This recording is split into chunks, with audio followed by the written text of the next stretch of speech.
Breaking news now at 11. One after another, several yellow cages pulled out of a massive tunnel in Wilmington, each filled with workers rescued after part of that 7-mile tunnel collapsed. Several hours later, a much different scene out there. Just a few firefighters and workers still there. And the good news is everyone is okay. We have live team coverage from Wilmington. NBC4's Darsha Phillips live with people who know the workers. But we want to start with Tracy Leong, who just heard from the mayor and other city leaders. Tracy.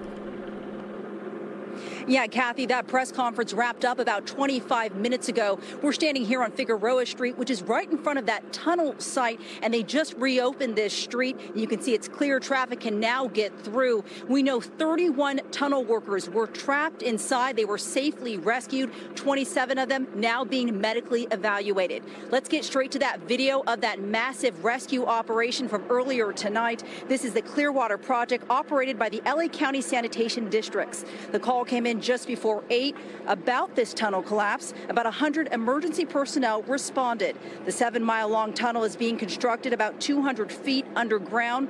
The collapse of the 18-foot diameter tunnel happened about 5 to 6 miles south of the entry access portal. Fire officials say when the loose dirt fell, it was more than 15 feet high, trapping the workers and giving them only a 3-foot window to escape through, forcing them to climb over that large mound of dirt. They were then shuttled up to safety with a crane attached to a small vehicle. These were skilled and experienced workers operating a tunnel boring machine. Part of the section they had already built partially collapsed. Here's part of that press conference where Mayor Bass said she spoke with some of the workers. Here's what she had to say.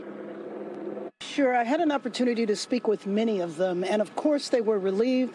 Of course, the first thing they did was call their family members, but they were also light about it, like you would expect. When you're in a situation that's very tense, that you know could have ended in a tragedy, and it didn't, there's a celebratory sense. We had over 100 resources that were here, over 100 firefighters and paramedics here to respond to this incident. The workers had to climb through debris. They had to make themselves out through, and then rescuers actually came to them to assist them out.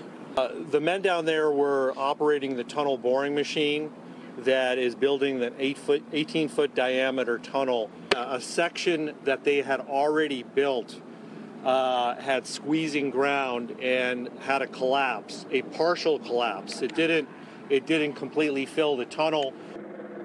The tunnel is being constructed for municipal wastewater management, treating wastewater for more than 5 million people in the LA basin. It's unclear what caused this collapse. Construction was expected to be completed by the end of this year. This collapse, Kathy, understandably delaying this project. They now need to go in and evaluate it, making sure it's safe before they can start working again. But tonight, 31 rescued safely, and that is the best possible outcome, is what officials are saying tonight. Reporting live in Wilmington, Tracy Leong, NBC4 News. Absolutely.